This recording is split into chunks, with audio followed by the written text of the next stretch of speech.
Hello friends, read एमिगोज में आपका स्वागत है। तो आज की इस वीडियो में हम लोग the digestion process the digestive system in human beings का पार्ट 4 देखेंगे, जिसमें हम लोगों ने part 1 and part 2 and part 3 में पूरा स्टेप्स देखा था किस तरीके से फूड जो है माउथ से लेकर के एनस तक पास होता है एंड अलग अलग फेजेस में। जैसे हम लोगों ने पहला एलिमेंट्री कैनाल्स देखा था एंड उसमें अलग अलग पार्ट्स देखे थे। उसके बाद हम लोगों ने एसोसिएटेड ग्लैंड्स देखा। अब लास्ट पार्ट में हम लोग देखेंगे प्रोसेस ऑफ डाइजेशन की, अब किस तरीके से पूरी प्रोसेस होती है एक डाइजेशन की। सबसे पहला जो प्रोसेस है कि जो स्टार्ट होता है digestion process starts from mouth ना। माउथ माउथ में क्या होता है, डाइजेशन प्रोसेस स्टार्ट होता है। Digestion process begins in mouth.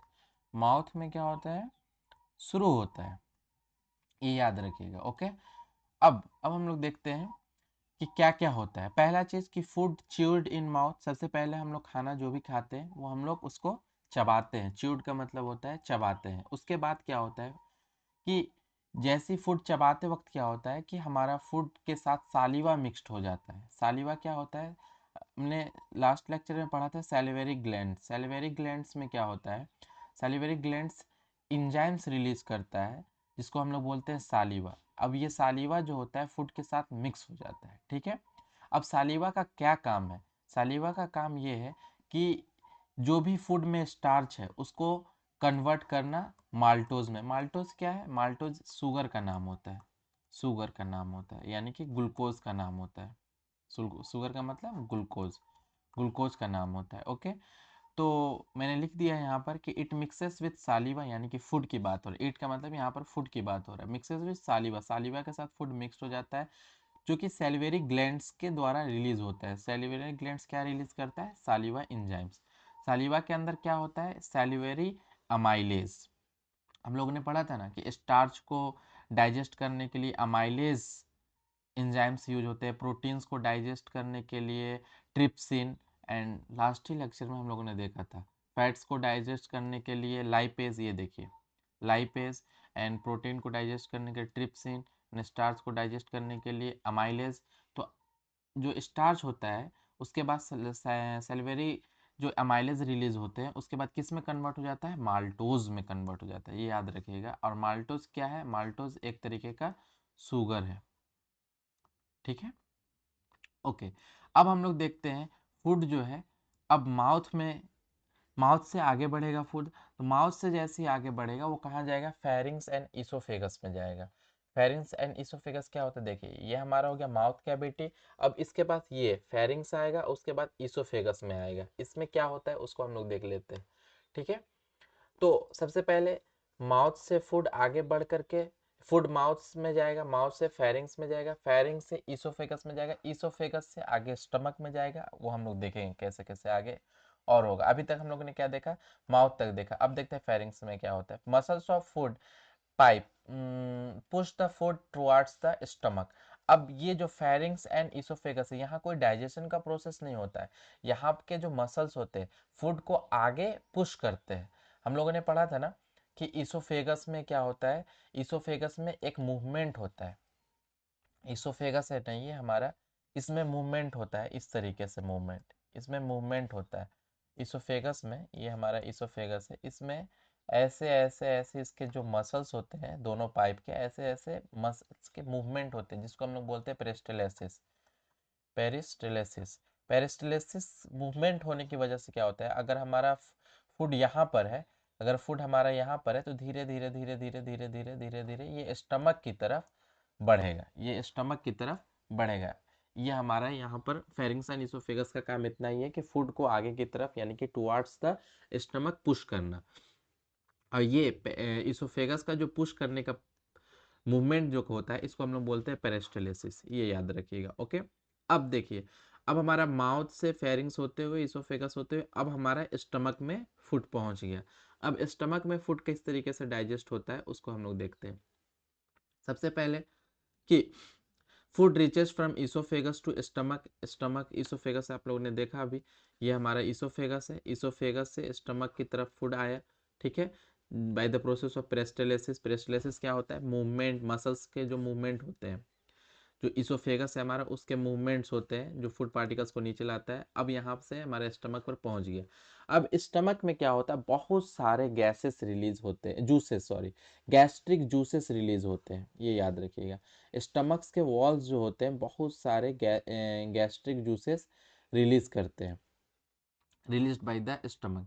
ये गैस्ट्रिक जूस क्या करता है कि अगर किसी भी तरह का कोई बैक्टीरिया हो खाने में छोटा मोटा, ठीक है, उसको किल करता है और फूड को डाइजेस्ट करने में हेल्प करता है। यही गैस्ट्रिक जूस जो होते हैं हमारे फूड पार्टिकल्स को स्मॉलर पीसेस में ब्रेक डाउन करते हैं। दो बहुत ही फेमस गैस्ट्रिक जूस होते हैं स्टमक में जो रिलीज करता है, पहला जिसका नाम है पेप्सिन, ठीक है, एंड दूसरा जिसका नाम है रेनिन। अब ये पेप्सिन और रेनिन का क्या काम है? पेप्सिन का काम है कि प्रोटीन्स को प्रोटियोसिस एंड पेप्टॉन्स में कन्वर्ट करना, ये याद कर लीजिएगा आप लोग, ओके, कि जो प्रोटीन, ये प्रोटीन्स हम जो लेते हैं उसको प्रोटियोसिस एंड पेप्टॉन्स में कन्वर्ट करता है। एंड रेनिन, रेनिन जो होता है कैजिन, कैजिन को कन्वर्ट करता है पैरा कैजिन में। अब ये कैजिन क्या होता है? मिल्क में जो प्रोटीन्स होते हैं उसका नाम होता है कैजिन्स, मिल्क के प्रोटीन्स को कैजिन्स कहते हैं। और ये बहुत ज़्यादा एक्टिव होता है इन्फेंट्स में। Rennin is more active in infants, infants का मतलब होता है बच्चे, क्योंकि बच्चे केवल दूध ही पीते हैं, तो उनके स्टमक के वॉल से ये बहुत ज़्यादा ही रिलीज करते हैं और बहुत ही एक्टिव होते हैं, ओके।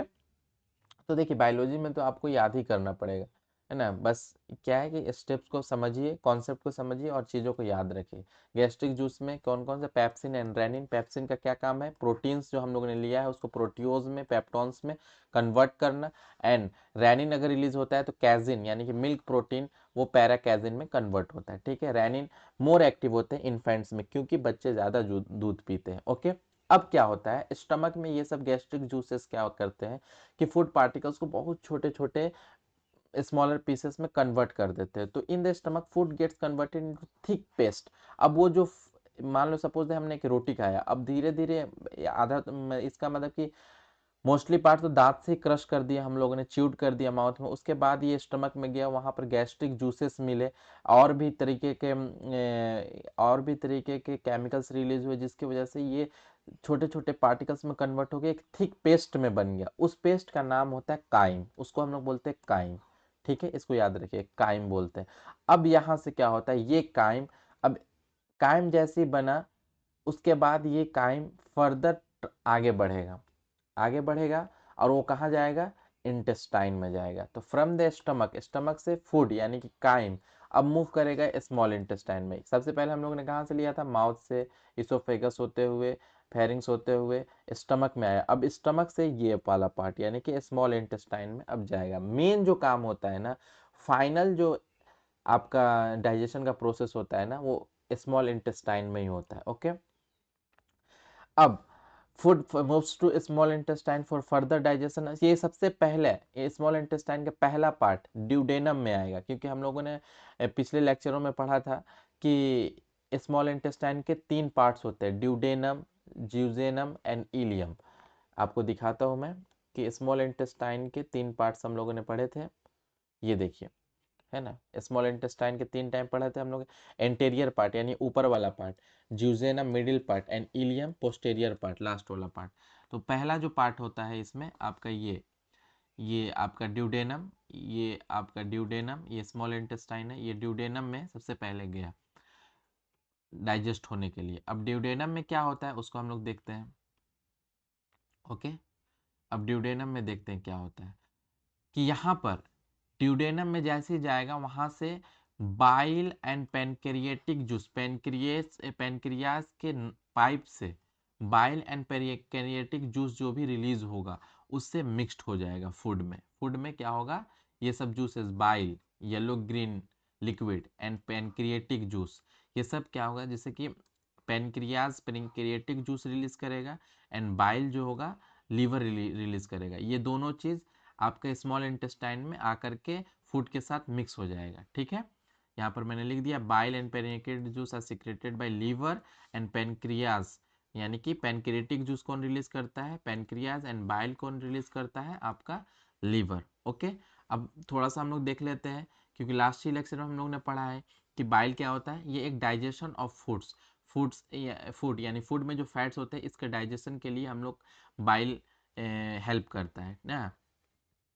उसके बाद it does not contain enzyme, इस बाइल में कोई किसी तरीके का कोई एंजाइम नहीं होता है, बस एक बाइल एक तरीके का जूस है जो कि फैट्स को कन्वर्ट करता है। ओके, एंड ये बाइल का क्या काम होता है, ये अल्कलाइन मीडियम, अल्कलाइन का मतलब होता है बेसिक मीडियम, ये बेसिक मीडियम प्रोवाइड्स करता है। It provides a alkaline medium for the action of enzymes in pancreatic juice.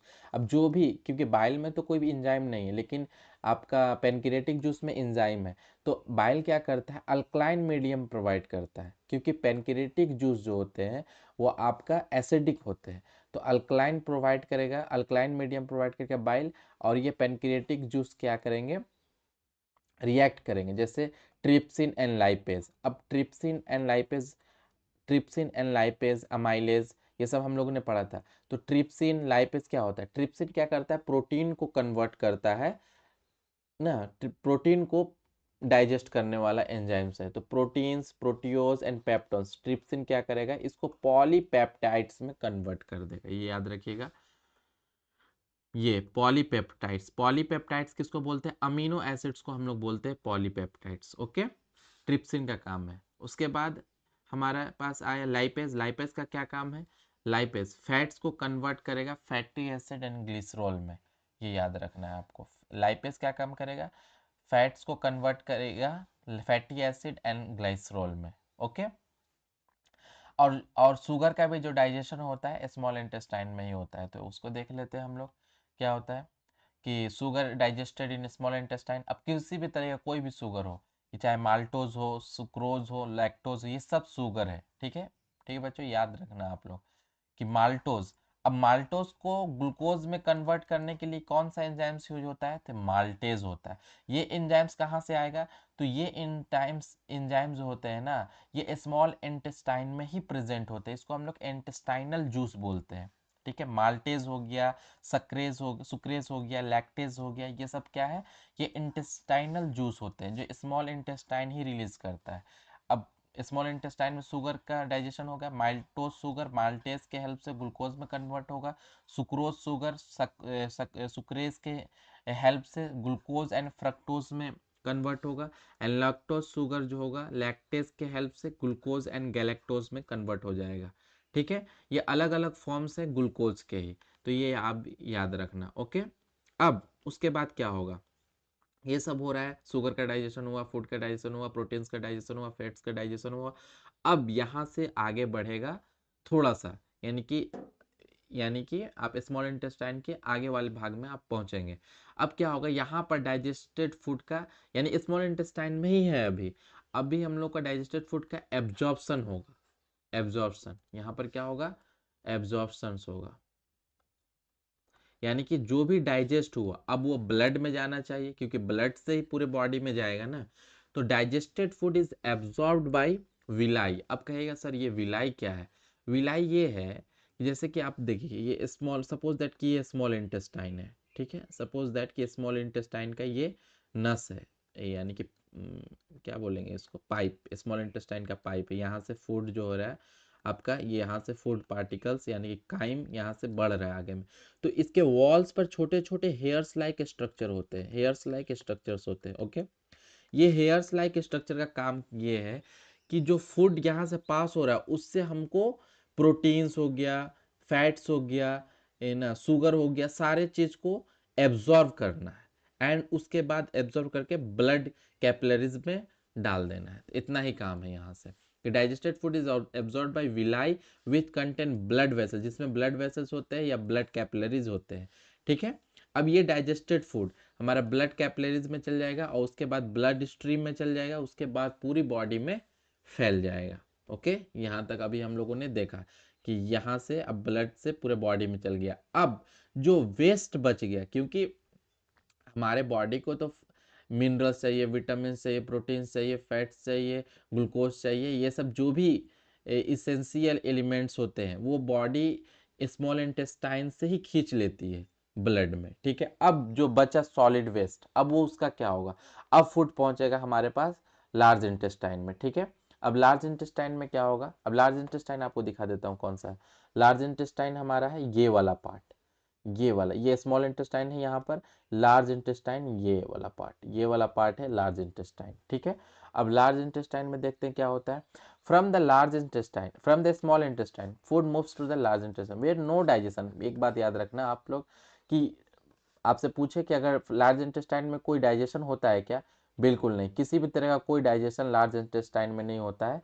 And ये चाहे ऑब्जर्प्शन ऑफ फूड ऑकर्स, किसी भी तरह का कोई डाइजेशन या ऑब्जर्प्शन नहीं होता है। बट यहाँ पर एक चीज होता है जो होता है वाटर, वाटर अगर बचा हुआ है हमारे उसमें इसमें वेस्टेड फूड में तो उसको रीऑब्जर्व कर लेता है, ठीक है।